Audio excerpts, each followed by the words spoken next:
Ka'baning soyasida payg'ambar alayhisolatu vassalom yotsalar, bir sahobiy kelib, "Ya Rasululloh, nimadan shikoyat qilasiz?" dedilar. Shunda payg'ambar alayhisalom ochlikdan dedilar. Qarang, Rasulullohning qonlari ochagan o'sha mahal.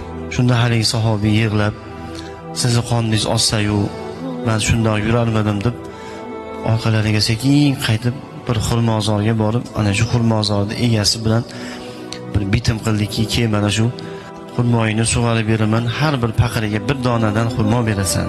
Necha paqirdir suv toshib xurmolarni sug'orib berdi, evaziga bir hovuch xurmoli bo'ldi.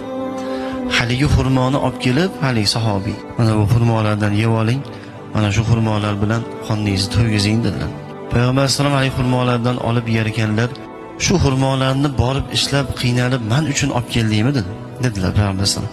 "Ha, ey Allohning rasuli, nima uchun bu ishni qilding? Sizni yaxshi ko'rganligim sababli" dedilar.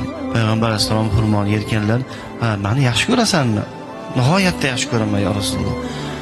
"Agar" dedilar payg'ambar alayhisalom, "meni yaxshi ko'radigan bo'lsang, qiyinchiliklarga, mashaqqatlarga, faqirlikka, musibatlarga tayyor turgin. Chunki meni yaxshi ko'radigan bandalarga Alloh ko'p sinovlarni beradi. Meni yaxshi ko'rgan bandalarga Alloh shunaqangi faqirona, haqirona, oddiy sodda hayotni beradi. Boshiga musibatlar tushadi.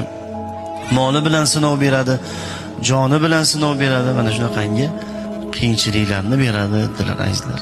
Shuning uchun bir inson masalan musibatlar to'xtamayapti bir insonning boshiga. Qaysi ishni boshlasa yurmayapti. Qorni och qolyapti kerak bo'lsa. Qishda yupun kiyimda qolib, bu faqat Allohning suyganligidan bo'lar ekan azizlar.